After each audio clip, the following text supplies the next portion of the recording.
Greetings in the Lord Jesus, a friend that sticks closer than a brother. We'll talk about some of those things as we go through this year. It's a time that He wants to have a closer, more intimate relationship with each one of us, especially as we are, used to say, the latter days, and He's corrected me to say we're in the last hour. And we'll see that today. Let me welcome in our wisdom warriors, and the wisdom warriors are those that my friends that silver hair and white hair and gray hair, or maybe not, that are 70 and older, and our sage warriors that are younger, then intercessors from just around the nation and other parts of the world that I was really surprised with over the last few years. But we welcome you in, and you are our brothers and sisters. I look forward to this time. I miss you when I'm not doing this, and I push myself to prepare and to be on the show with you. I have learned, as I wrote a friend in Arizona, that I guess when I read about Mary Lou Retton, that it really hit me when you're dealing with pneumonia or double pneumonia.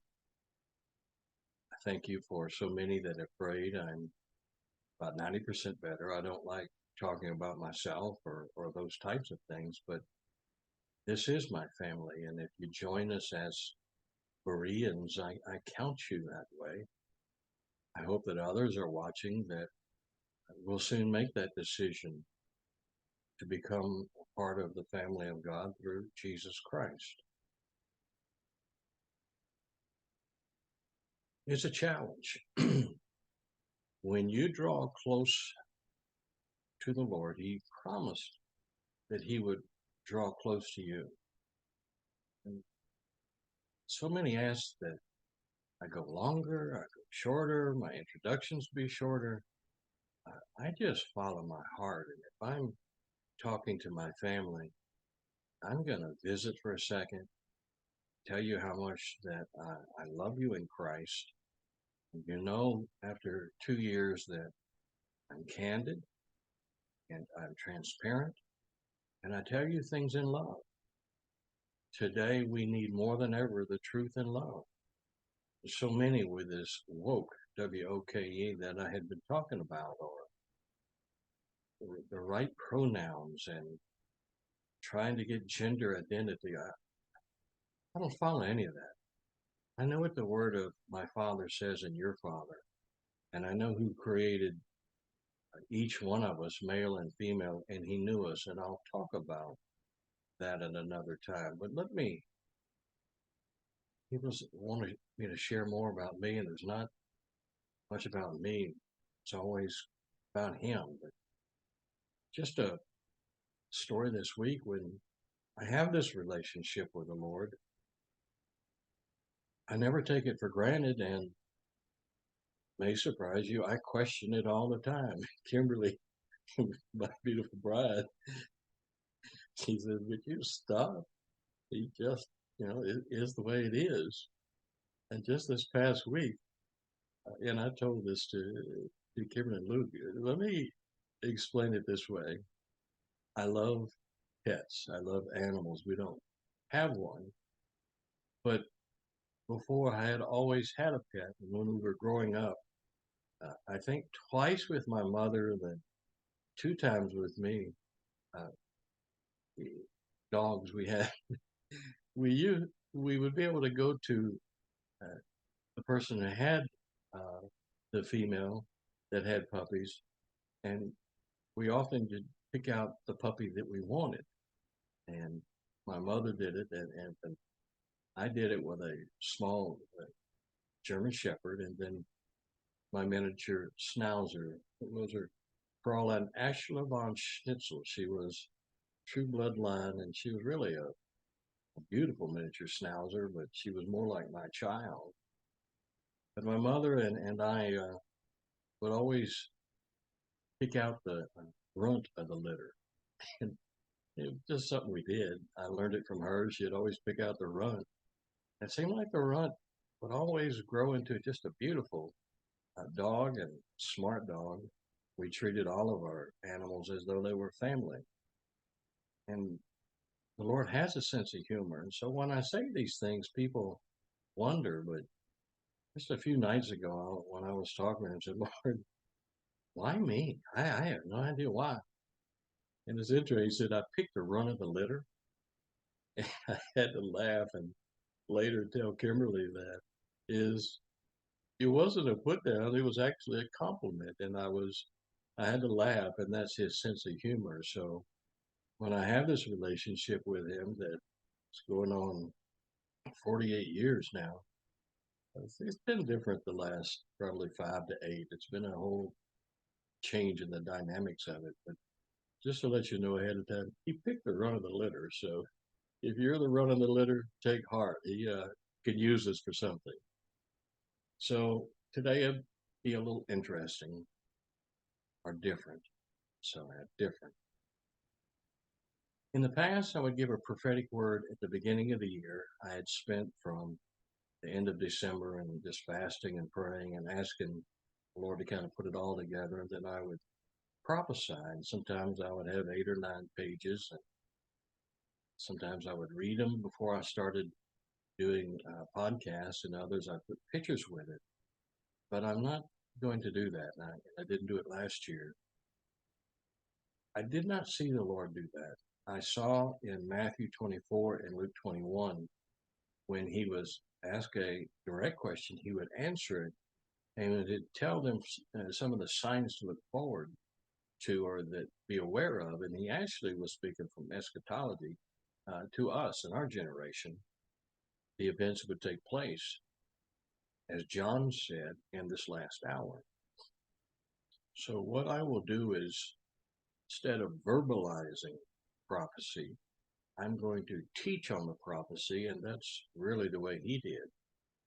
The Old Testament prophets would prophesy thousands of years in advance, and when Isaiah prophesied about Babylon, they had no idea at the time, or Greece or some of them. So they would prophesy so many years in advance, even that generation wouldn't understand it. But we're blessed and fortunate to be able to look back on that. So today I want to do that, and we'll lay the groundwork on what is happening today in the Middle East. But as this family of Bereans, we study the Word, and I present to you and let you study, ask the Holy Spirit, and you determine and make up your own mind based on that. Whatever you choose by study and by the Lord, it's yours. You own it. Don't say Jim told us, and I believe it because Jim. I'm a student, just like you are, and I listen and I study. I've done that for all my life. So let's get started, and we'll see. First, again, next week we'll have communion to start the year. And each time we have communion, we get reports of healings. I believe in healing. I will always believe in healing. I have seen different types of healing. And yet, since Thanksgiving, the Lord did not choose to do that with me, even though many of you were in prayer and continue to pray for me and for our family. And we're so humbled by that, and we're very grateful. So next week, we'll have communion together. And those we have, what is it's not on the screen, so I won't have to worry with the National War Council, Post Office Box 931. And when I have asked for prayer, the only thing that I really can recall for Kimberly and I is praying about where we live. And it's time now that we'll start looking for another place to live. Like anyone, we would love to own, but we're leasing. And the owner, again, has decided to sell this home, and that's okay. So we'll begin looking. So pray for us. And if we do move out of this area, then certainly the P.O. box and other things that change. But Ephesians I'm going to rewrite that. For we are ambassadors, and our warfare is spiritual. It's a spiritual warfare that you and I are in and will be until the Lord receives us up into the clouds. For we wrestle not against flesh and blood. So when we see war council, it's not to do with the flesh. It's not to do in this realm. Satan is the god of this world, this age, this secular realm. So you and I, we fight spiritually by the Holy Spirit. And you can, we've tried to limit it down to so many different platforms. You can see on YouTube, Facebook, National War Council, and Jim Stockstill, and then on Rumble. We may add again another one or two, but sometimes even thankful. I would like to be able to. I want to start providing my notes again, but I would like there to be a way that I can limit it to those that subscribe on YouTube and follow us on Facebook, so that I know it's the family, and that you do watch, and that so many of you support. And we thank you for your support. Your donations make this possible. But I'll check with Greg and see if there's a way of doing that. So if you can, on YouTube, just subscribe, and Facebook, just follow us. You know what's going on today. Today is 97 day 97 that is happening, and I'm going to lay the groundwork as I hear so much speculation and so much false prophecy. This is our brother, Yuri Pinto. He reports every day. If you want to see his report, look at TBN. I don't watch the channel, but I watch him, TBN Israel, and he gives a daily update. He's a brother, and this is his wife and family, and he has 2 dogs. I was hesitant to put his picture up there. I'm so sensitive to security, but he has shown them. And he gave me permission to post his picture. But I don't want us to forget this generation that we live with.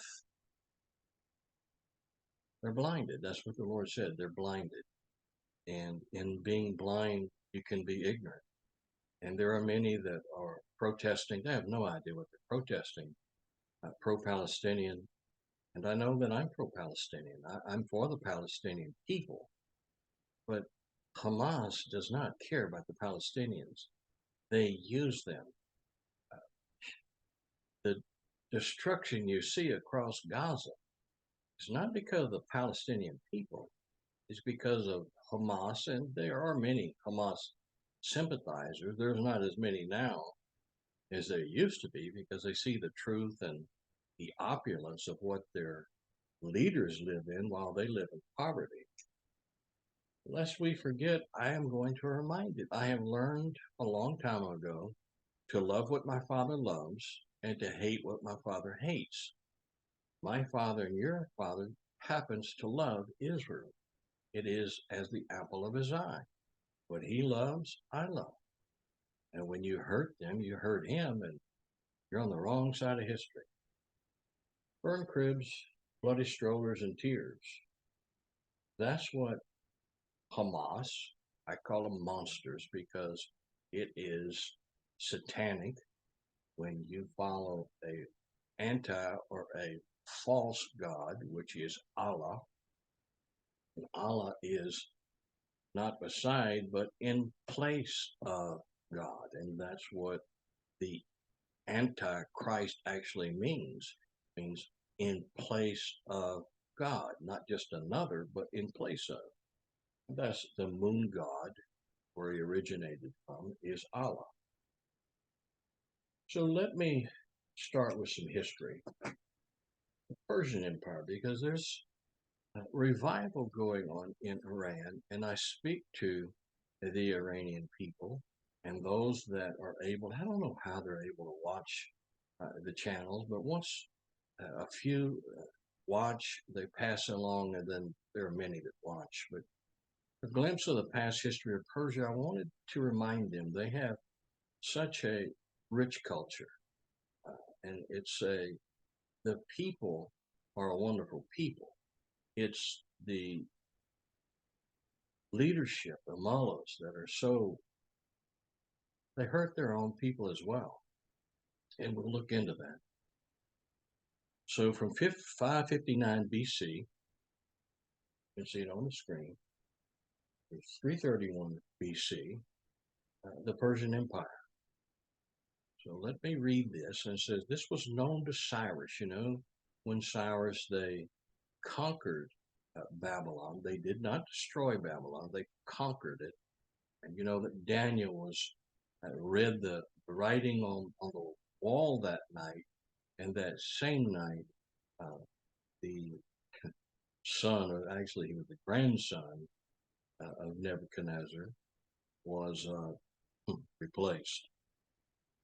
So this was known to Cyrus, talking about Isaiah and what the Lord God said about him. So let me cover this and see how we go. This was known to Cyrus, King Cyrus, by his reading of the book that Isaiah left behind him of his prophecies. Many of you probably know this. For the prophet said that God has spoken, this is writing from Josephus, by the way, that God has spoken thus to him in a secret vision, quoting, my will is that Cyrus, whom I have appointed to be king over many and great nations, send back my people to their own land and build my temple. End of quote. This was foretold by Isaiah 140 years before the temple was demolished. The temple was destroyed at the time, the third time Babylon got so tired of the Jewish people that he completely destroyed the city.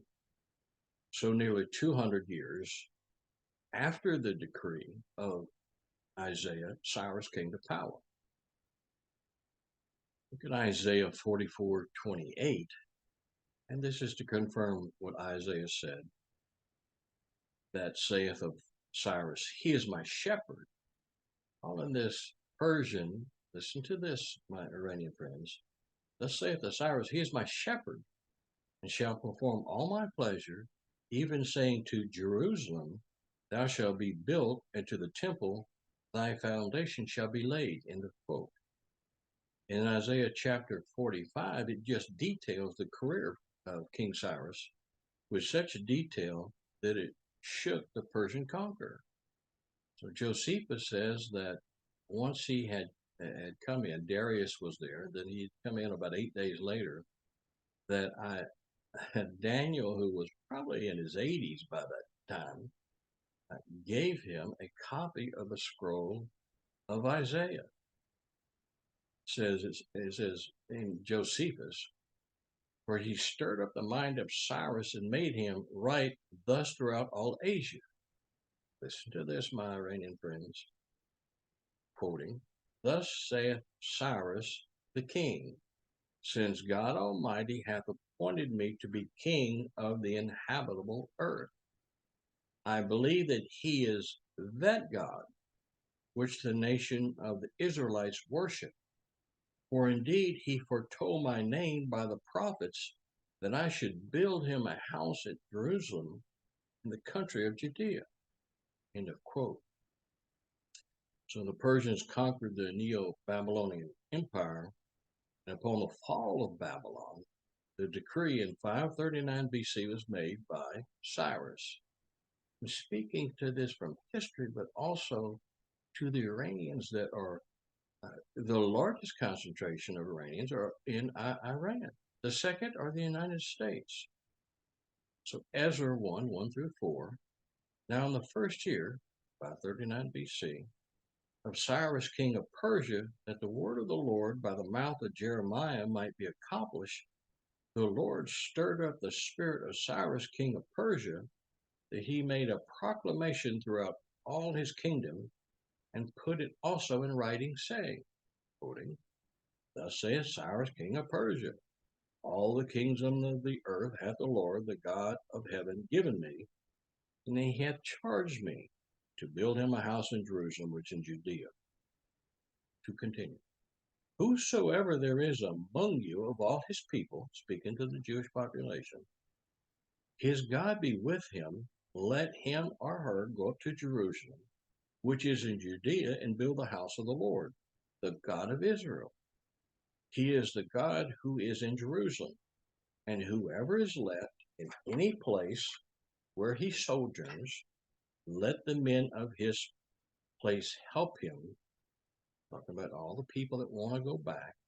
And King Cyrus gave incentives also for them to go back, financial, and with an entourage of guards.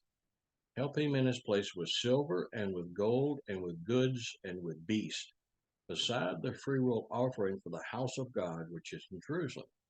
He also returned everything that Nebuchadnezzar had taken from the temple. Alexander the Great's conquest put an end to Persia as a world power, thus fulfilling prophecy.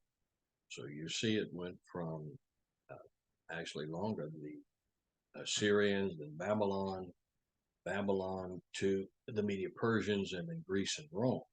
Look at Daniel. I have said often how prophetic the book of Daniel is, chapter 9 that we have talked about in verses 24, 25, 26, 27, and we're at that point between verse 26 and 27. But look at Daniel 8, 19 through 26. And he said, Behold, I will make thee know what shall be in the last end of the indignation. For the time appointed, the end shall be. Eschatology, pay attention. This is where we're at. Verse 20. The ram which you saw having two horns, earlier he describes the animals, and then later in the chapter he tells you what it means. The ram which you saw having two horns are the kings of Media and Persia. Verse 21. And the rough goat is the king of Greece, Alexander the Great. And the great horn that is between his eyes is the first king, Alexander. Verse 22. Now that being broken, whereas four stood up for it, four kingdoms shall stand up out of the nation, but not in his power. The four generals divided the nation. On his deathbed, they said, who will succeed you? And he said, whoever's the strongest. That didn't work out too well, but so the four generals divided the land and fought. Verse 23. And in the latter time of their kingdom, when the transgressions come to the full, a king of fierce countenance, talking about the Antichrist, which I prefer to call the lawless one, the son of perdition. A king of fierce countenance and understanding dark sentences, sorcery, shall stand up. I've taught on this to you, and it should ring a bell. Verse 24, and his power shall be mighty, but not by his own power, and he shall destroy wonderfully, and shall prosper, and practice, and shall destroy the mighty and the holy people. The holy people are the Jewish people. Verse 25. And through his policy, here's the policy of peace, right? He comes as a great economist, financial genius, his policy of peace.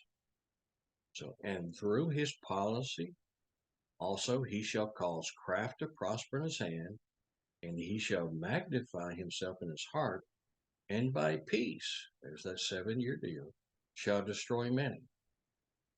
He shall also stand up against the prince of princes. He'll fail. He'll be destroyed. But he shall be broken without hand. The Lord doesn't need the armies to destroy this guy. Verse 26, and the vision of the evening and the morning, which was told is true.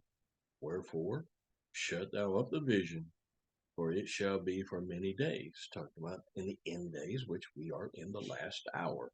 Show that to you today. So in the following centuries, Persia, just a little background, was ruled by the Seleucids, the Seleucian Empire. It's the one Antioch Epiphanes, the one I would call so much to Jerusalem.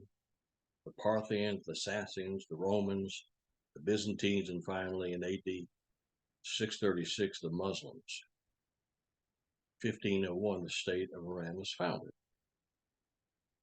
In the New Testament, Men from Iran are mentioned indirectly as, now take notes, my Bereans. So we'll start with these nations that are mentioned, and I will go back and give you the history of these so we know who the modern nations are today. But it says indirectly as Parthians, Medes, and Elamites. Elam, Elamites, who were present in Jerusalem on the day of Pentecost. You can see that in Acts 2:9. All three of these people groups were Jews who lived in the area of ancient Persia, Iran, modern day Iran, and they were present in Jerusalem to witness the birth of the church. They were there as believers to witness the birth of the church. Acts 2:9. So that was how King Cyrus treated the Jewish nation. Different today. I wanted to give the background, not only for Iranians that listen to me, but those here in the United States, and for my family that we're students and we study. My family being you. Try not to, these papers make so much noise. Where am I? The Arab Confederation. The Arab Confederation. So look at the Middle East. I want to talk about the Arab Confederation. The League of Arab States was founded as a loose confederation of states in 1945. That's interesting. What was 1945? The end of World War II. 3 years later, birth of Israel. The Arab League has struggled to overcome dysfunction and disunity among its members. Currently 22 member nations, the Arab League is a loose alliance of Arab countries that have pledged to cooperate on economic and military affairs, among other matters. Okay? The mistake among Westerners, a lot of journalists that just don't get it right, pastors and others, is the assumption that all nations and peoples are Arab.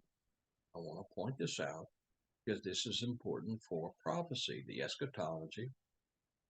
While not all are Arabs, they do share one religion in common. There's, for us, the problem. Today, Islam is the region's dominant religion, being adhered to by at least 90% of the population in every Middle Eastern country, except for Jewish majority Israel and Christian majority Cyprus. Okay? So let's look. So the Arab League has 22 nations. So when the news and teachers say all the Arabs, it's not accurate. I want us to be accurate when we look at prophecy. So let's look at Syria. They're in the news today, and it's one of the reasons I'm going to cover it, because of a prophecy that I believe has to be, it could be, put in that, it has to be, it could be fulfilled before the rapture. So Syria's Arab League membership was revoked after President Assad ordered a crackdown on protesters in March of 2011 that spiraled the country into a civil war that killed nearly 500,000 people and displaced another 23 million. All these nations are concerned of what's happening to Palestinians, and I understand that. But Turkey has killed how many of its own civilians? How many has Turkey killed of Kurdish civilians? The audacity of all to me is Putin, who has slaughtered how many civilian Ukrainians. Each one of these are despots, and yet their duplicity is amazing. So Syria was readmitted on May 7th, 2023, last year. So they're back in there, even though there's raging civil war, backed by Russia, and they're basically a terrorist, not a hideout, but there are terrorists in the country. So the Arab League Here they are. So let's be sure we understand. The largest social ethnic groups in the region are Arabs, okay, Turks, there you go, turkey buzzard, remember? Persians or the Iranians, Kurds, and the Azerbaijani. There are a dozen of other ethnic groups that have hundreds of thousands, sometimes millions of members. But those are the prominent ones. My point is, I want you to see the Arabs, you see the Turks, Persians, Uzbekistan. That was a part, all that was a part of Mother Russia that when it broke off. This is the other piece this is from last year, December 12th, 2023. Total population in the Arab world increased by 8.2 million inhabitants in 2022, compared to the previous year. There are 465 million inhabitants. So Israel is surrounded by quite a few folks that want to destroy them. The Kurds, let me get to the Kurds real quick. Kurds, what will they play in prophecy, right? Book of Revelation, for example, tells us that Babylon will be the epicenter of evil in the last days of history. That is the book of Babylon. And book of Babylon, it could be of Revelation. The harlot, the whore that rides the beast, mystery Babylon. Okay? She is not the beast. She rides the beast. I've said before, Dave Hunt's Woman Rides the Beast is one of the best books that I have on understanding. It has, he believes, the Roman Catholic Church. He makes good arguments. So Babylon be the epicenter of evil, of course, in the last days of history. They were in the past, from Babel with Nimrod all the way in Nimrod, the second, if you want to call him that, will be the last world leader. Okay? And will eventually face the judgment of God. Yes, they will. The Hebrew prophets Isaiah, Jeremiah, and Daniel tell us this as well, indicating Babylon will be completely destroyed. That's why I made clear. When Cyrus defeated Babylon, it was not completely destroyed. Actually, it was by subterfuge, and it's a long story, but he did not destroy it. He made it a capital, and so did Alexander the Great. So it was not destroyed then, but it will be. Face the judgment of God, tell us as well, indicating Babylon will be completely destroyed. And when the judgment is complete, Babylon will be completely uninhabitable. We know that Saddam Hussein, who fancied himself as Nebuchadnezzar, was rebuilding Babylon and poured millions and millions and millions into it. Palace that Nebuchadnezzar had, he has rebuilt that and had state meetings in it. So it's habitable today, but when God gets through with it, it will be uninhabitable. Indeed, Isaiah 13:20 says of Babylon, it will never be inhabited or lived in from generation to generation, nor will the Arab pitch his tent there, nor will shepherds make their flocks lie down there. Okay? Isaiah 13:7, Bible prophecy indicates that God will raise up the Medes. Okay? According to some scholars, that will be the Kurdish people as an instrument of judgment against Babylon. You know that Saddam Hussein, I'll cover that today, used chemical weapons against the Kurds. He killed his own people. They have a hatred towards, at that time, Saddam Hussein, and they are displaced out of their land. I'll show you a map in a minute, but Isaiah 13:17, behold, I am going to stir up the Medes against them, from the Babylonians. Jeremiah 51:11, the Lord has aroused the spirit of the kings of the Medes, because his purpose is against Babylon to destroy it, for it is the vengeance of the Lord. in Jeremiah, same chapter, 51, 28 and 29. Prepare against her the nations which the kings of the Medes, the captains thereof, all the rulers thereof, all the land of his dominion. The land shall tremble and sorrow, for every purpose of the Lord shall be performed. You can believe that. It will be formed against Babylon, to make the land of Babylon a desolation without an inhabitant. Pretty clear what's coming. Now, there's two schools of thought. Is Babylon, mystery Babylon, is it the Catholic Church, the Roman Catholic Church, Vatican, or others believe that where Saddam Hussein started rebuilding, that Babylon will be rebuilt, an actual Babylon. So there's two different schools of thought. So from the Kurds, Kurdistan, you can see Turkey, Armenia, and Syria, the northern part of Syria, and the northern part of Iraq, and then in Iran. But Turkey has just recently launched attacks on the Kurdish civilians. Iraq did it frequently. Okay, let me make sure where I'm at.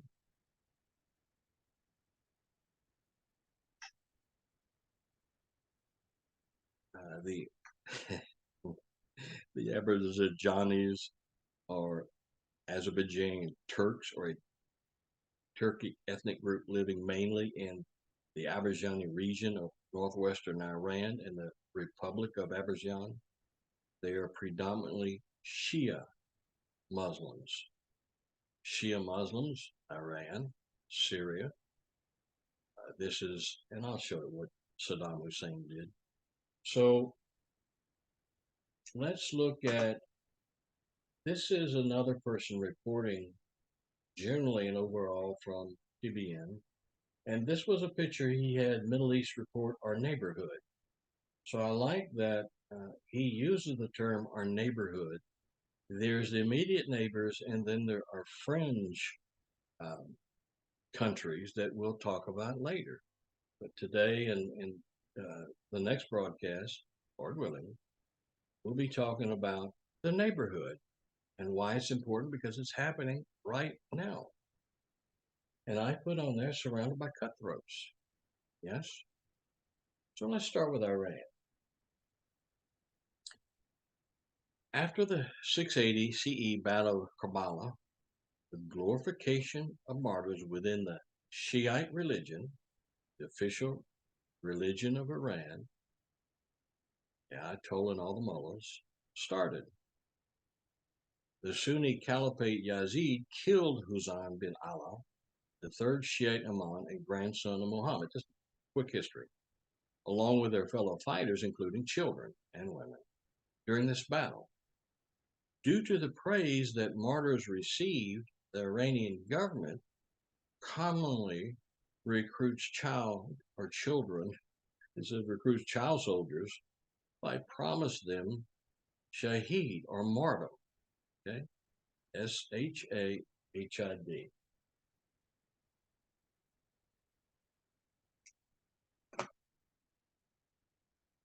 So the hadith, Hadith, means talk or discourse, or Atha or Athar, remnant or effect. Try to get this right from my Iranian followers, who are also brothers and sisters because they have accepted Christ. Others watch out of curiosity. The hadith refers to what most Muslims and the mainstream schools of Islamic thought believe to be a record of the words, actions, and the silent approval of the Islamic prophet Muhammad, as transmitted through chains of narrators. In other words, the hadith are attributed reports about what Muhammad said and did. It's an oral tradition. Same thing, Jews have an oral tradition. Most of those in the Middle East, and even the Indian tribes in America. It's oral tradition that's passed down. And so you can see, put it on the screen, in the Hadith, Corpus and Quran, the way to atone for sins is called the Tawbah, T-A-W-B-A, which requires one to complete a series complex steps to receive forgiveness from Allah. However, one can circumvent Tawbah, T-A-W-B-A, excuse my pronunciation, my Iranian friends, and its requirements by giving their life in religious holy war or jihad free. In Hadith Corpus Muhammad, the Prophet said, quoting him, and you can see it on the screen, the person who participates in holy battles in Allah's cause, and nothing compels him to do so except belief in Allah and his apostles, will be recompensed by Allah either with a reward of booty if he survives or she survives, or will be admitted to paradise if he or she is killed in the battle of martyrdom. You say she, I'll show you. Had I not found it difficult for my followers, then I would not remain behind any Syria going for jihad.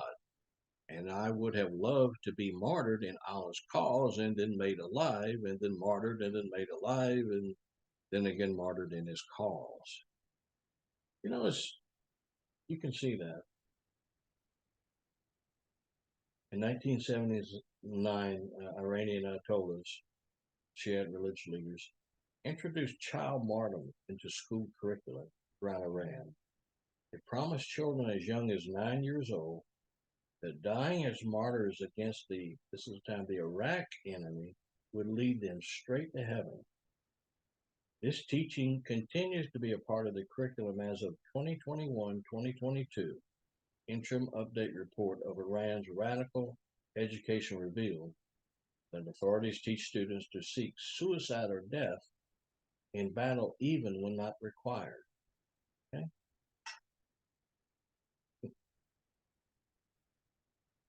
Why are you showing this? I want to show you the neighborhood today and what their history is.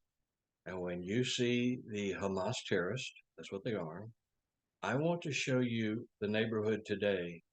And as Jewish rabbis, and I have told you, they look at patterns. And you and I are looking at patterns. What is the pattern of some of these nations? We saw it in the past with Persia, but we see today, and I'll show this to you. Okay?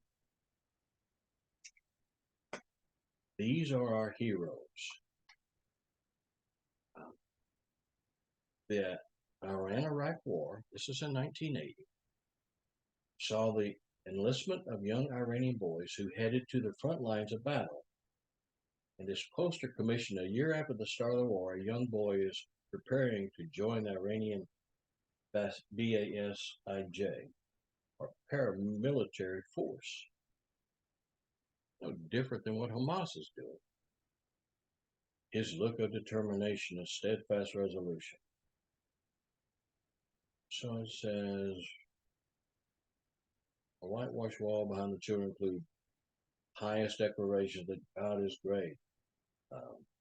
Heard the yelling of Allah Akbar. There is no God but God. So let me tell you some of this. And I read a book a few years ago, and it was a true account of a wife of an Iranian official that took their two children to the battle lines when Iran was fighting Iraq. So common duties for child soldiers in Iran. These are for the children. Remember 9 above. Clearing minefields is one of the common duties assigned to child soldiers in Iran.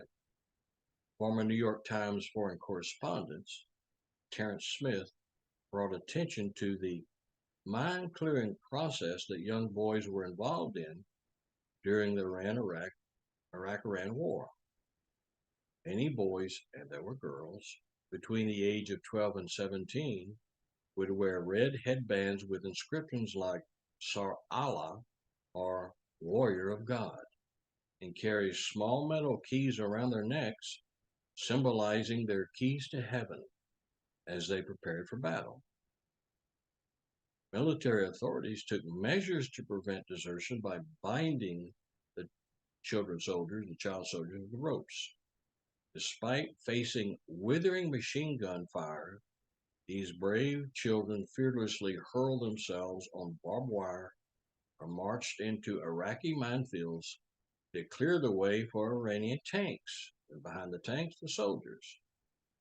Their courage and sacrifice in performing such dangerous tasks highlight the unfortunate reality of child soldiers in Iran or children soldiers in Iran. Put the word Hamas in there so that we can understand that.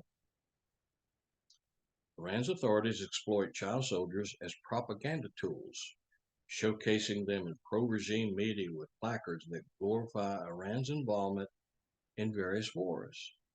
Additionally, there are repeated mention of children in speeches at parades commemorating the 1979 Islamic Revolution.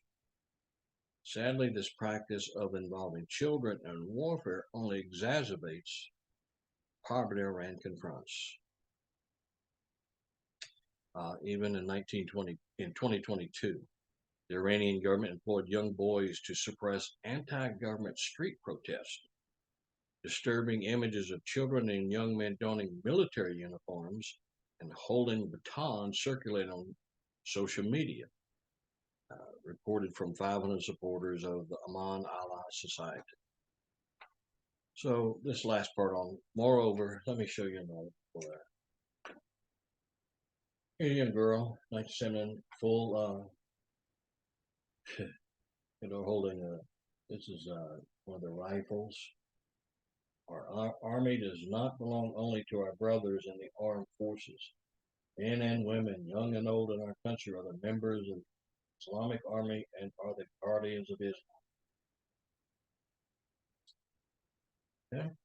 So, boys and girls, in that book, she talks about how she did everything she could to keep her husband from doing such an atrocious act to her own children, their own children. And he did it, and both the children blown up by mines as lined up the children and they walked them into minefields going off. And in her book, she said, I despised him the rest of my life.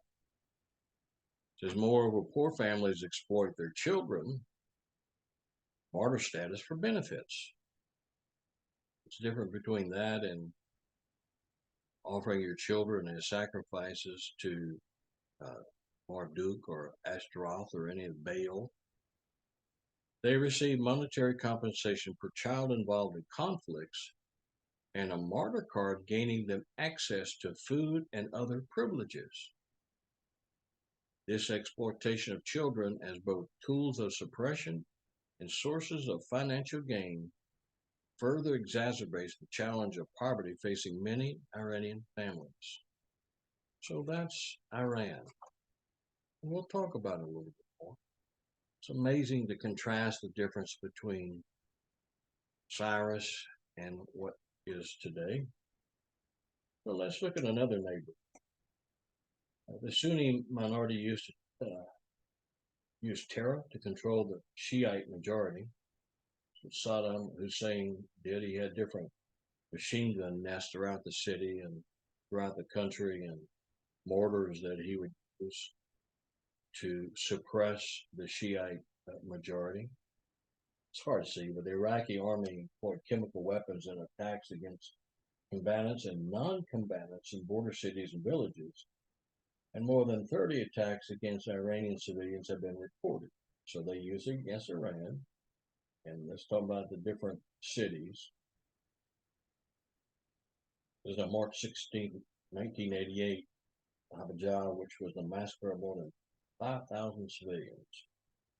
But this is just a list, and it went on and on and on of the different times that Iraq used different types of chemical warfare against Iran, and then he did the same thing against the Kurds. So let me look at Iraqi chemical weapons. Chemical weapons were employed by Iraqi forces against Iranian combatants and non-combatants during the war of 1980-1988. These have been classified based on chemical compositions, and it goes on and on about sarin, mustard gas, nerve gas, and according to Iraqi reports in 1981, vomiting agents were used in initial and small-scale attacks. 1983, chemical weapons had been employed in two different battlefields, PIRANSHAHR and HAJI Oman battlefields.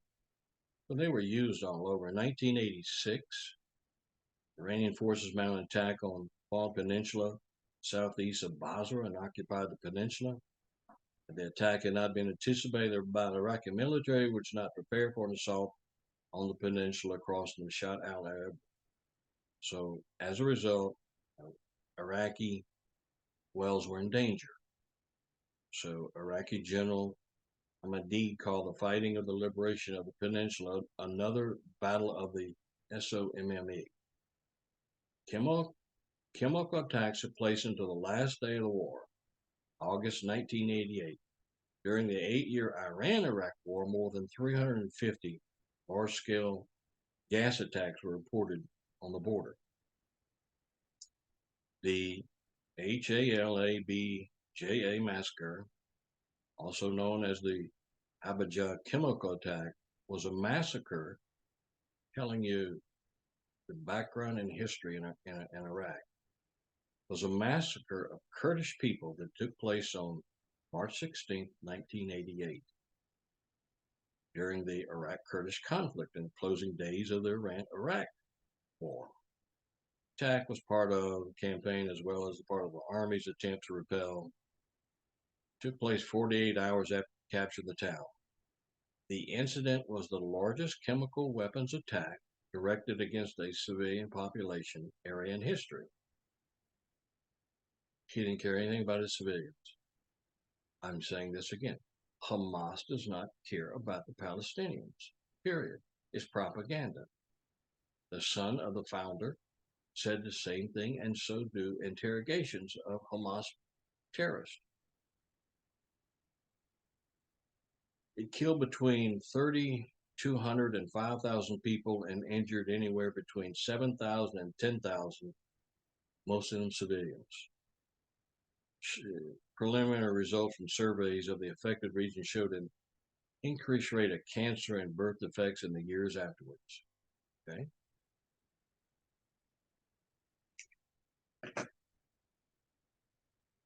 Original bomb casing is used as a flower pot, right? Reminds me, it's not my notes. You see the casing on the left? It was when I was dealing with defense and security many years ago. I was doing it for 20 years. In this case, I was working with the IDF, some of those that were in the Mossad. And so I took my international manager with me, and we went to different places in Israel. But in a meeting in Jerusalem, I remember we went in and went up the stairs and went to the conference room with their executives. This was a large Israeli military contractor. There were probably maybe 10 or 11 of those, and then my manager was to my left and I was on the right. And it's interesting because half of them put their Glocks or whatever they type pistols on the table, because if you carry a weapon loaded all day, either on your side or your back, it's heavy and your back. But anyway, so a lot of them put their pistols on the table. All of them carry weapons, and everyone in that room, even if they had a civilian job, were also in the military. I believe the person that was showing me around, that was my friend, was a colonel in the Mossad. And so we got past checkpoints and all those other things. But anyway, so when I was in conference room, looking around, I saw in the corner a big, square, ugly, cement-looking thing that was out of place with how nice conference room was. And so I asked him, I think he may have, I don't know if he was a brigadier general or if he was a colonel. So I asked him, I said, what is that thing? He said, oh, that. He said, that is a Scud missile that didn't go off. And so we disarmed it and we encased it in cement as a reminder that this is what we face. And that Scud missile hadn't come from Iraq when they were sending all the Scud missiles over. And he knew that I was living in Texas. And he said, Jim, imagine if you had those Scud missiles come into Texas, what would happen? And what would you do? So there'd be no Mexico if that was the case. So that just a reminder of what Israel, but also with Iraq. Okay, so let's go to Syria. It's important to understand Iran, Iraq, and Syria. I'll show that to you. Just briefly about prophecy, but next week I'm going to break it down. As I said, likely to happen before the trib, but may not.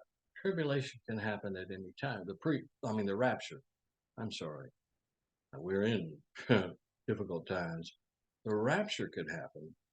I believe these few prophecies are pre-rapture, and I'll show you that in a few minutes. So Syria, right? I'm going to skip it. These are pages, but Syria, Saddam's secret.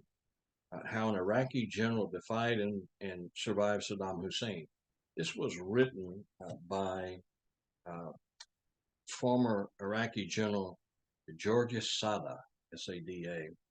He was the Vice Air Marshal of the Iraqi Air Force and the advisor to Saddam Hussein.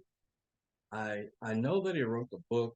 I believe he appeared on different, like Fox and some, I don't know, CNN and MSNBC wouldn't show him. So I believe it was Fox and maybe some like that. I think at that time, maybe Hannity had him on. So he claimed that in late 2002, covering this, and I want you to pay attention to this, because the prophecy having to do with Damascus, and you know what's going on now with Syria. How many times has not only Israel, but the United States sent bombers into Syria? Claimed in late 2002, Saddam ordered all of his stockpiles of WMD to be moved to Syria.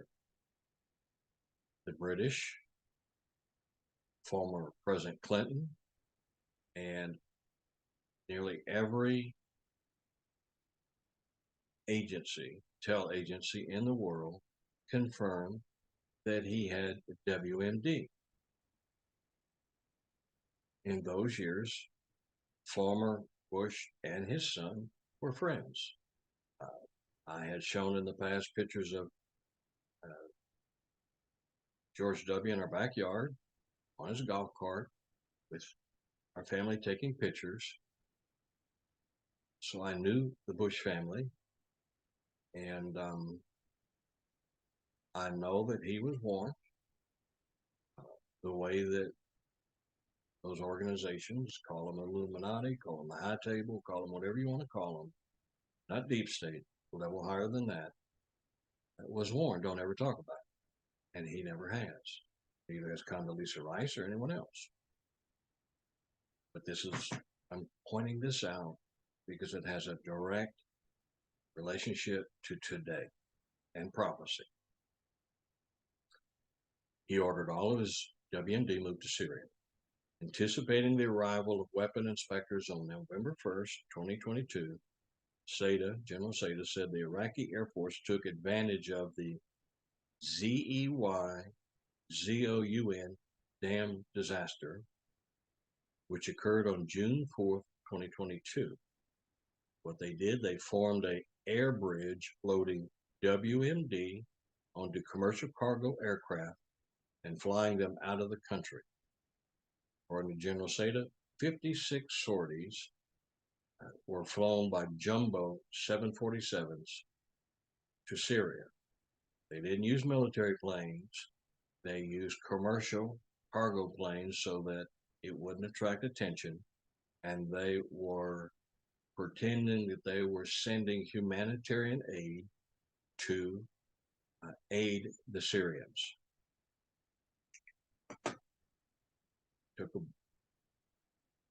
different sorties. They also had convoy of different trucks that also pretended to be sending humanitarian aid that shipped different WMD into Syria. In January 2004, Nazari Nayof, N-A-Y-U-F, a Syrian journalist who moved to Western Europe, said in a letter, he went on and on, that he had deep contacts inside the Syrian military intelligence. He had known, he said, for years that Iraq's WMD are in tunnels dug under the town of, I'll show this to you. So these are some of the supplies being offloaded, and you will see in just a second what is in the news almost daily. If you, no, let me correct myself. Not in the news, because the main broadcasts are in the tank. They are false prophets. They are controlled. They're not news bureaus. They're propagandists. If you, as I have said with OAN, with the Western Journal, with the Calvin Coolidge Project, and some other sites, you can get the truth. All you'll see on the other channels are the suffering of the Palestinian people as though October 7th never happened. So with the head of the snake, Iran, providing military supplies, the Iranian Revolutionary Guard, trying to not only in Lebanon, but to go through Syria and into the Golan Heights, into Israel to initially they gave weapons of and all of the things to Hamas and the Islamic Jihad, both of them in Israel, and they continue to try to restock them. The problem is they're getting bombed almost every day, not only there, but in southern Lebanon, and we saw a commander that was mysteriously killed in Beirut. So these are the cities where said they are buried at this point, okay? And you can see Aleppo is an airport that is bombed, and every time they repair it, then the Israelis go in there and bomb it again. This is the main airport that the Iranians like to fly into. They have taken it over as the Revolutionary Guard compound. See HAMA down at the bottom, and what is the large military base down at the bottom? It's SALAMIYAH, the large military compound. So when you see that, the Iranian Revolutionary Guard, and there are many Hezbollah in those areas, and then on the border of Lebanon. And so they're trying to send in weapons through Lebanon and then through the Golan Heights into Israel. And obviously they use, in the past, they've used Egypt. I believe that the Egyptian government is trying to shut that off because they do not want Hamas terrorist leaders in Egypt, because they know that Israel is determined to follow them and kill them, and they don't want that on their soil. This is today that's happening. So you can see history, and I'm showing you also a pattern of how they operate.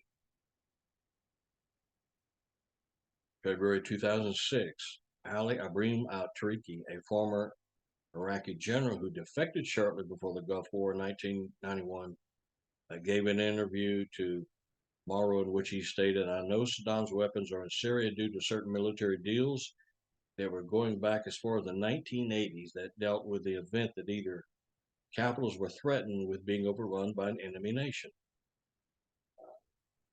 At this point, Saddam knew that the United States was eventually going to come for his weapons, and the United States wasn't going to just let him keep them as they had done in the Gulf War. Bush's dad. He didn't go into Baghdad, which he should have. And he knew that he had lied for many years and wanted to maintain legitimacy with the pan-Arab nationalist. He also wanted, since he took power, to embarrass the West. So he saw this as a perfect opportunity. He moved WMD to Syria, son to Lebanon. So after Saddam denied he had such weapons, why would he use them to leave or readily to be found? So they looked and there was no WMD. They'd been moved. So if they had found them, according to this general, that would only legitimize President Bush, whom he had a personal grudge against. Saddam Hussein hated him and put out a bounty on his head. So what we are witnessing now is many who oppose the war to begin with are rallying around Saddam, saying we overthrew a sovereign leader based on a lie about WMD. Okay. So let me cover one last part and we'll move on. Chemical attacks, the Syrians did the same thing. Let me see, go through The Hague. This is The Hague reporting on it. The Syrian Network for Human Rights, talking about the 10th year anniversary of the Syrian regime's largest chemical attack. Says that the statement that the weather in the region forecast to be relatively cool between 2 and 5 that night, being those responsible knew the air would be still and the heavy poisonous gas would naturally lift downwards and settle at the ground. 1,144 individuals killed that night during the attack were fixated by chemical weapons. Of those, 1,019 were civilians, including 99 children, 194 women, while the remaining 25 were armed opposition fighters. They were in prison. Additionally, 5,935 survivors. So showing that, let me see, the statement further notes that SNHR's database, okay, this is from The Hague, a total of 222 chemical weapons attacks have been documented in Syria since the first documented use of chemical weapons on December 23, 2012, up until August 20, 2023.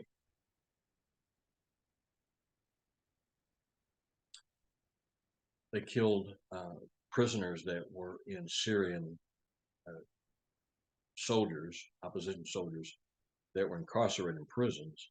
They killed them as well. And so this is where supposedly the tunnels were dug, and I believe that they have been moved since then. And I believe that many of them, as they do with Hamas, how they place their tunnels beneath hospitals, schools, and mosques, that they have put many of those in underground tunnels beneath Damascus. Okay?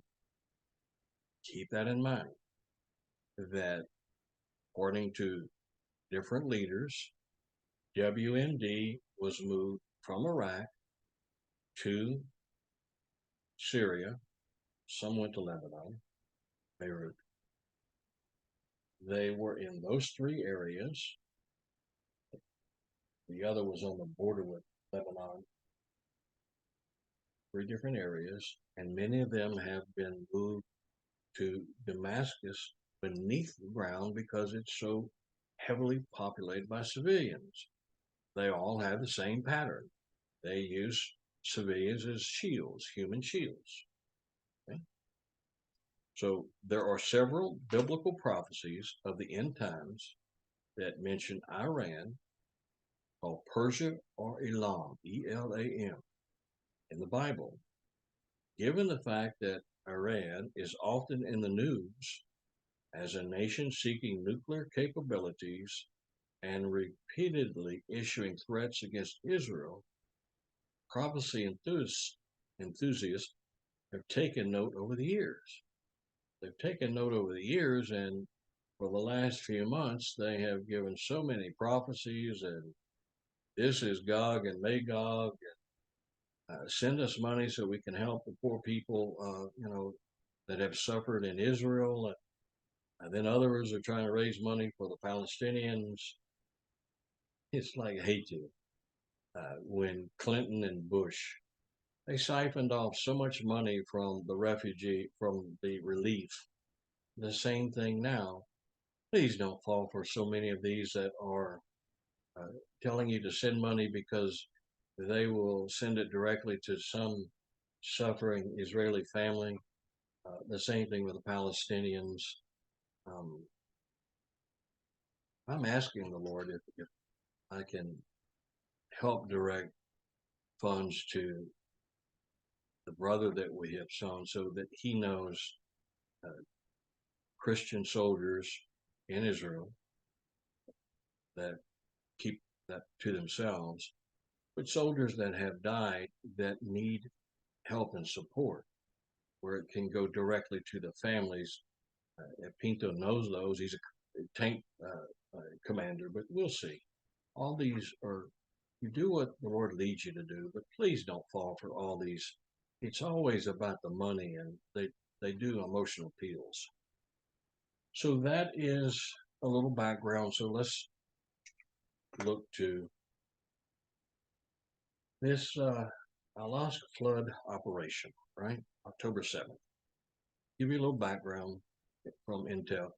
Not my secret clearance. This is from other areas that are available to the public. I do not use my secret clearance or information from the past or those contacts. I would not jeopardize them in any way because everything is monitored. This is public information.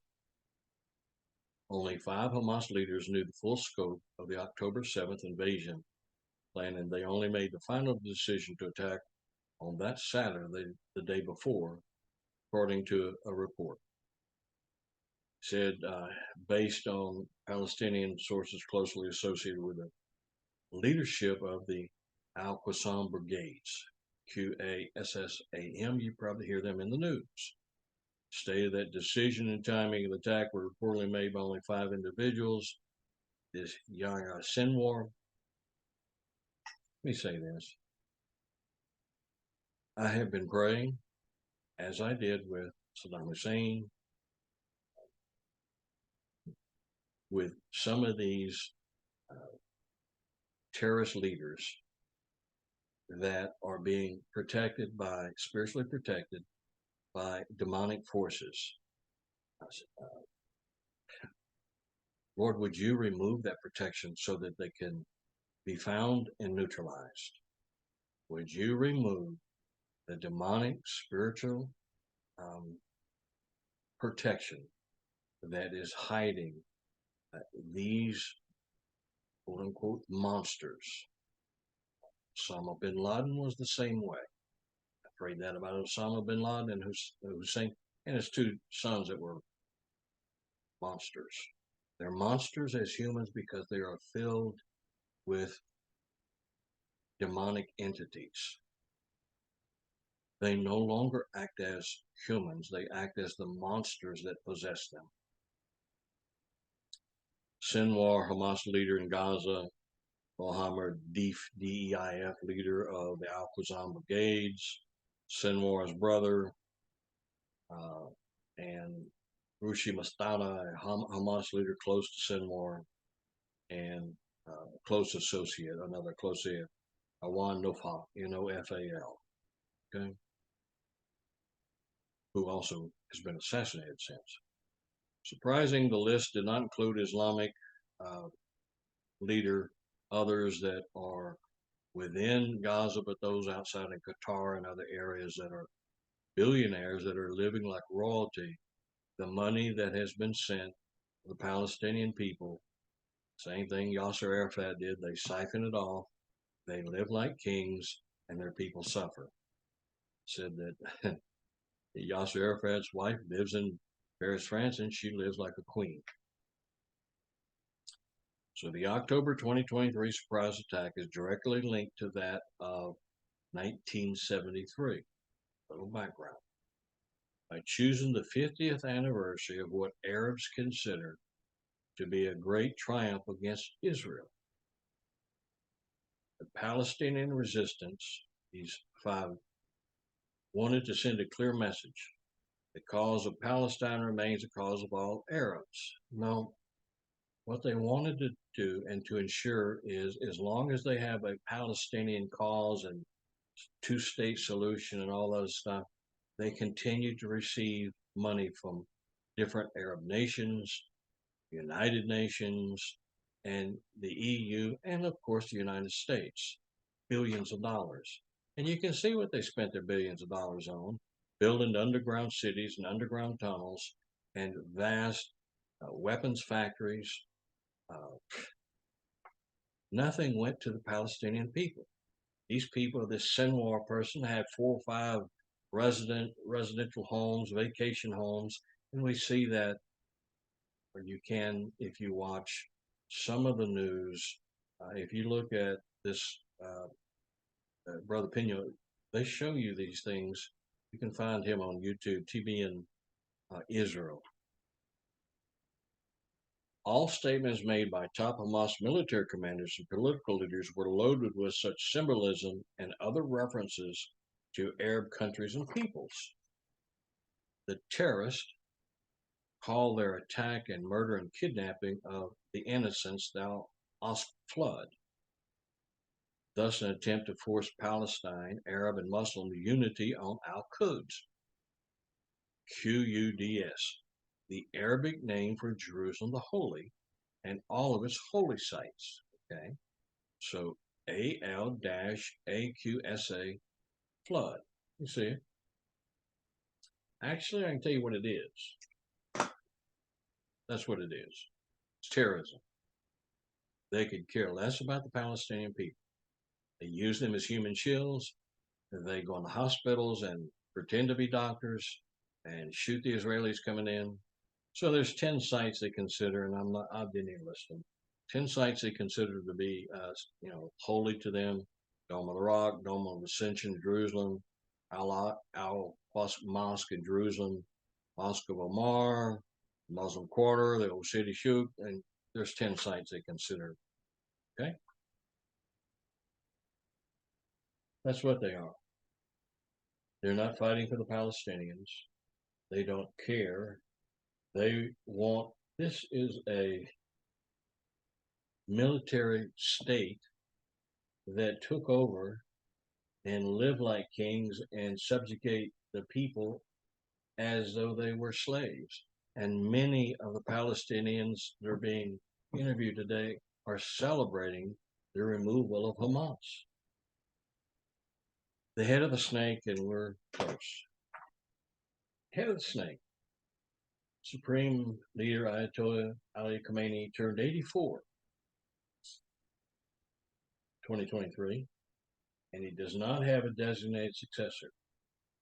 Iran is set to hold elections for the 290-seat parliament on March 1st, 2024. Turnout in the 2020 parliamentary election was about 42%, and that was probably exaggerated.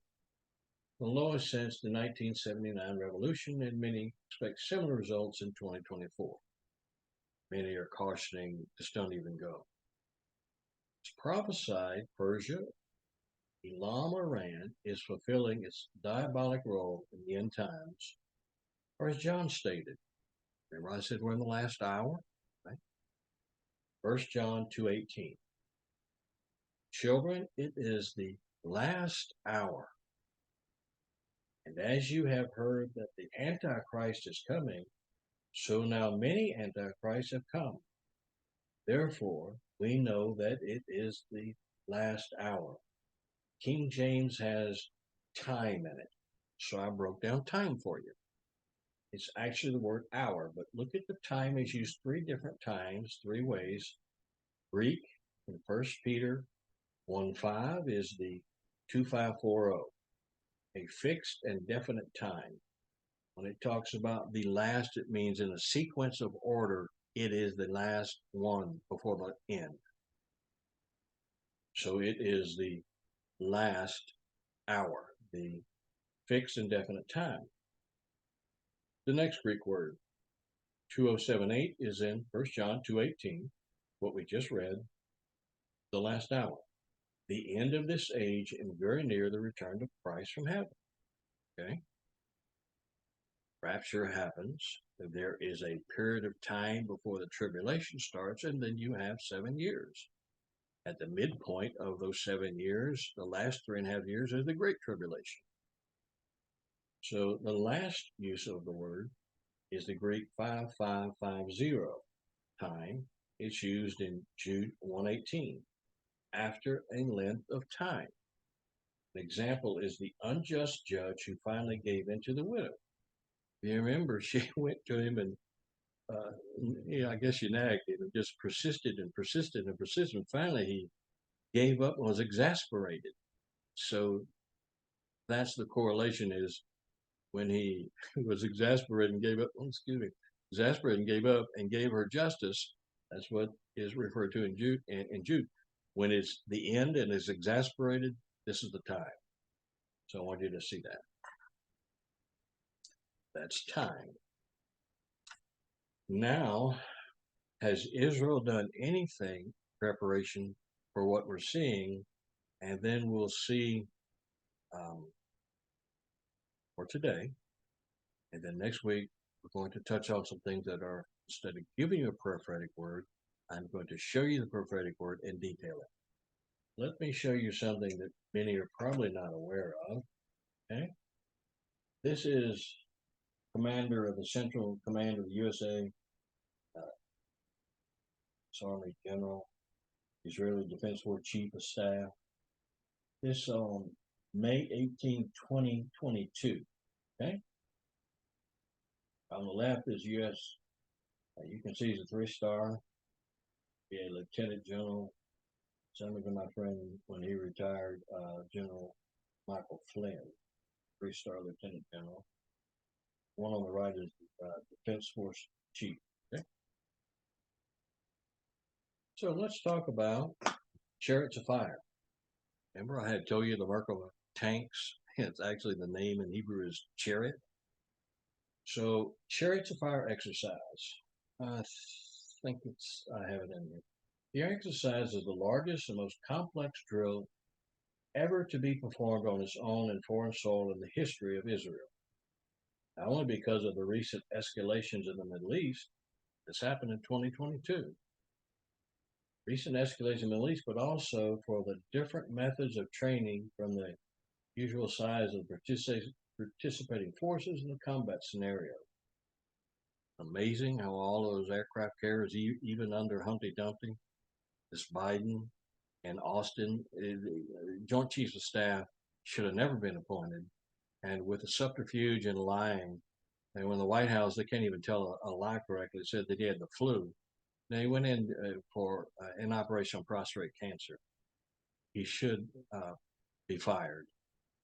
But Humpty Dumpty would point another one just as bad as him. So the month-long Chariots of Fire 2020 exercise, starting on May 9th, 2022, prepared the Israeli armed forces for intense multi-area combat in the air, at sea and on land, and in the cyber area. Does that sound familiar to what's happening today?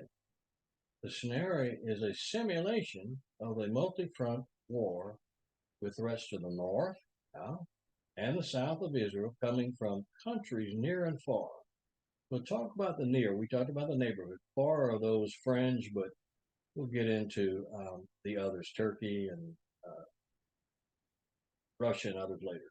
Not at this point. So after stability was regained by the air defense units and reducing pressure utilizing tactical attacks by fighter aircraft, the IAF shifted to attack mode and exercised various offensive counter-air and deep strike missions. Where do you think those deep strike missions went into? As part of Chariots of Fire, troops from the IAF, Navy, and elite commando units simulated a war deep inside Lebanon, which somehow this top commander of the it was part with the Iranian Revolutionary Guard and Hamas, Hezbollah, was killed in Beirut. But this part of the exercise, Beyond the Horizon, it's called AGAPINOR 2022. I can understand Beyond the Horizon. Israeli troops exercised in Cyprus from May 29th to June 3, 2022. So let me show it to you. So in 2022, they had Chariots of Fire. What do you see now in 2023 and 2024? Chariots of Fire, there's Cyprus, okay? Here's the flag of Islam. Remember I had shown you we talked about Revelation 6 and the four horses and the riders, white, red, black, and green. And I said, isn't that interesting that those are the colors of Islam? I say that, Sila. And watch Turkey. I said in June of 2021, I said Turkey, or the Lord told me, he said Turkey would become a turkey buzzard. They would become an ally with Russia and the Gog and Magog group. He was, no, they're part of NATO and all those other things. You can see what they've been saying lately, but send your troops into Gaza and see what happens to them. Saying Russia is about to get clobbered in Ukraine. They can't keep up with it. And you think they're going to send somebody into Gaza. He's about, watch 2024. Remember I said the assassination over Putin. So let's look at this. So they called this October 7th, right? And many that are prophesying, let's see where I'm at.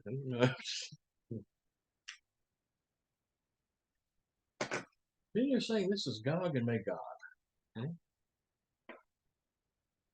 I'm not going to go through all these. Preconditions before chapter 38. Israel established as a sovereign nation. We saw that happen, so that's good. The Israeli military is stable and secure. Do they look stable and secure today? They're stable, they're strong, but are they secure or are they on stand down, what we call it in the military? Are they on stand down? No, they're not. The nation with peace in the Middle East. Is there peace? No, there's not peace in the Middle East. This is not Gog and Magog. Not yet. Israel is restored to material prosperity. These things have to take place first. So what are we seeing, or what am I saying? You'll see in the next slide. And there's nations that are not mentioned in Ezekiel 38 and 39. I've said before in Ezekiel 36 and 37 is when the bones come together, 10 and the 2, the tribes come together as the 12, and then flesh comes together and they breathe again, the 12 tribes. Okay, that's 36 and 37. 38, they have to be restored, they're restored, stable, secure, and their prosperity is going their natural gas and their oil and shipping, trade. Nations not mentioned.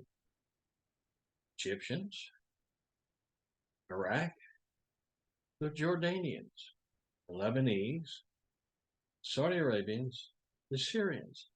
Please take note of that. Look at the nations that are not mentioned in Ezekiel 38 and 39. Are those nations here today? Are they viable today? Yes, they are. Is something going to happen to them? Yes, something's going to happen to them. So let's look at this. The last days, I'll come back to this like in the beginning of Jacob's trouble. You can see pre-tribulation. I put, it should be, see the church age is the pre-rapture time, Romans 11:25, lest you be wise in your own sight, and it wants you to be unawares of this mystery, brothers. The partial hardening has come upon Israel until the fullness of the Gentiles has come in. That's when the ecclesia, not male, not female, not Jew, not Gentile, not free nor slave, come together as a one new creation in Christ. Okay? New creation in Christ Jesus. It's interesting. The one I was talking about and praying for my Jewish, I said, well, they're not, they're Jews, but they're one in me. That's so there is, and I'll show you in just a second. Then the post-rapture, pre-tribulation time gap. There is a time gap, an unspecified amount of time. 2 Thessalonians 2:7. For the mystery of lawlessness is already at work. Only he, the ecclesia, the Holy Spirit within the ecclesia,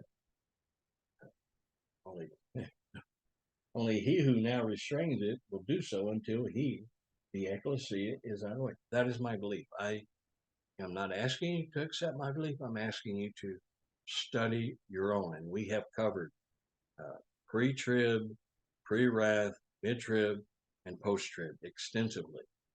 My belief with all of that is that we are pre-trib after chapters 2 and 3 in Revelation. So then the 7-year tribulation, which we'll talk about more, the 3, and then the great tribulation, the gap, 1,000 years, and then Revelation 21:1. Then I say a new heaven, new earth, and the first earth has passed away. So we'll see that when we look at it. Okay. So what has to have to happen? This is what we'll study next time. We'll break it down. Destruction in Iran, and say the destruction of Iran, the destruction in Iran, and I'll talk about Bashir and their nuclear sites and the Russians. The complete destruction of Damascus in one night by the Israelis. We'll look at that prophecy. Destruction of Ammon, Jordan. Hussein did not listen, King, when I said you need to treat Israel. So that's what's coming. And so I'll close with this. For my Bereans, look at Psalms 83, 1 through 18. We will look at, let me just read a couple verses. Verse 1. Keep not thou silent, O God. Hold not thy peace, and be not still, O God. For lo, thy enemies make a tumult, reminds me of Psalms 2. And they that hate thee have lifted up the head, have taken crafty counsel against thy people, and consulted against thy hidden ones. It's right. They have said, come and let us, here we go, cut them off from being a nation, that the name of Israel may be no more in remembrance. What nation and nation said, let's wipe them off the face of the earth? I like when they say, let's wipe them off the face of the map. And I thought, at least they're on the map. I didn't think they'd even be on the map. So I guess that's the oxymoron. Is that, wait a minute, they're on the map. You're going to wipe them off the map, but you say there's not even a nation. Well, they have consulted together with one consent. They're confederate against thee. Here we go. Just these names and all. Tabernacles, Edom, and Ishmaelites, and Moab, the Hagarenes, Gebal, Ammon, Ammon, Jordan, Amalek, the Philistines, Palestine today, Hamas, with the inhabitants of Tyre and Assur, Assur. So then he goes to, the prophet asks the Lord to do with them as he had cut off others that had in the Old Testament. We'll cover just a few of those. So look at Psalms 83, 1 through 18, and then I will cover the others. Probably we'll see if the Lord allows me, in the 3rd or so, June 2021, I had given the prophetic word of China, of Russia. Well, at that time, there was no Ukraine, and I said they would get antsy and they would attack and throw off the plans of China. China, watch for earthquakes and watch for something to happen in Beijing. They will pay a price, but they won't be destroyed, but they're going to pay a price. Watch for earthquakes in 2023 and 2024. We talked at the time about Turkey, and it would become a Turkey buzzard, right? A lot of pictures on top of the turkey buzzard, but and then Iran with, there it is, there's a flag of Lebanon. We know in Lebanon, the Hezbollah. The top left was the all-inclusive with Hamas. And then the DPRK, and I call it the dwarf. And I said, I'm not making fun of dwarfs. It's just compared to China, North Korea is like just a dwarf nation, but they're just as evil. And I said at that time they wanted to attack South Korea and also Japan. What's been happening in the last few days? Mortar after mortar after mortar going into the neutral zone out into the sea. You know what the sad part of that is? Every time he fires a weapon or a mortar, probably about 1,000 people starve in order to finance his military. About 90% of the nation is starving, and yet he wants to go to war and provoke war. He is getting some cash infusion, by the way, from Putin. Russia is buying weapons from him to use in Ukraine because they've used so many of their others, and their monetary, their economy is about to collapse, and they don't have the time or the resources to rebuild all that they've lost in Ukraine. So they're buying weapons from North Korea. So that was to cover for today. I'm thankful I was able to to get with you today. I do miss you, and I look forward to our next broadcast. And I want to thank those that have made this possible. I always keep you in our prayers and our thoughts, that you support us and make this possible. And who knows, maybe soon my whole thing will change and I'll be broadcasting from a different setting. We'll see. Thank you again for your time. We will continue to pray for you and your family, for peace, for safety, not only safety of viruses and different infections, but physical safety with so many things that go on today. And also that the Lord would bless you in 2024. Please don't fall for all these open doors of prosperity and He's going to restore everything you ever lost, and 10 steps to how God's. There are open doors. One, for your testimony and the word of God to spread. But there are legitimate open doors for those that have been humbled, for those that have waited. The Lord said, wait upon the Lord, and in due time, you'll be promoted and elevated. And that's for some of you this year. So I want to leave you with that.